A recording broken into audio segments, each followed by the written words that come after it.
Hace mucho tiempo, en una época que hoy conocemos como la temprana Edad Media, Europa atravesaba tiempos oscuros y turbulentos.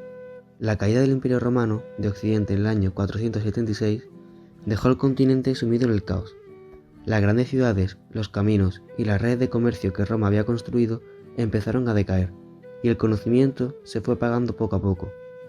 La sociedad, que antes había cultivado el pensamiento racional, se volvía cada vez más sumisa a la Iglesia, que se consolidaba como la fuerza unificadora en medio de la incertidumbre. Las ideas cristianas que se propagaban tenían raíces en la antigua filosofía de Platón, quien había imaginado un mundo ideal, donde residía la verdad.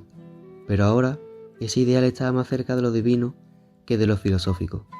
En este mundo de sombras, la pérdida de la biblioteca de Alejandría fue un golpe devastador, ya que en ella se encontraban una gran parte del saber de la humanidad. Solo unos pocos textos sobrevivieron, y más tarde fueron los árabes quienes los rescataron, permitiendo que esa sabiduría regresara siglos después.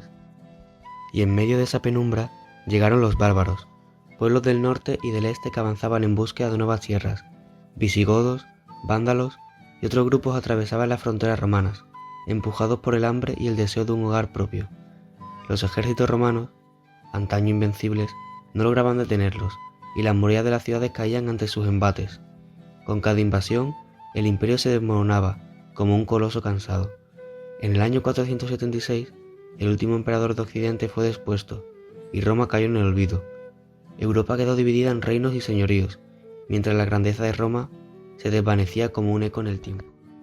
En esta época, la sociedad se organizaba en una rígida jerarquía. En la cúspide estaba la nobleza, dueña de las tierras y defensora de su pueblo, seguida por los clérigos, encargados de la educación y la vida espiritual.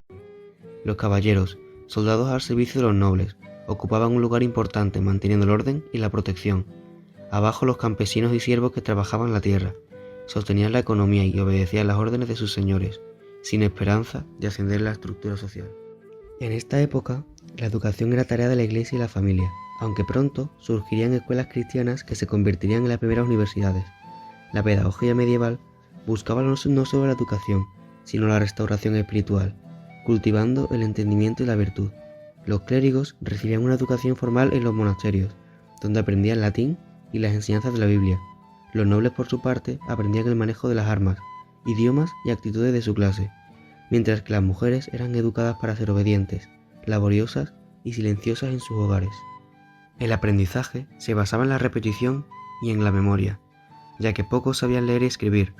Así, en este tiempo, donde el conocimiento era limitado, las palabras habladas y recordadas mantenían viva la luz del saber en medio de la oscuridad. Para finalizar, haremos una comparación entre la educación en la temprana Edad Media con la educación actual. La educación en la época medieval se centraba en el aprendizaje repetitivo y memorístico, orientado principalmente a formar clérigos y nobles. La Iglesia dominaba el saber y el acceso al conocimiento era exclusivo, limitado a monasterios y catedrales.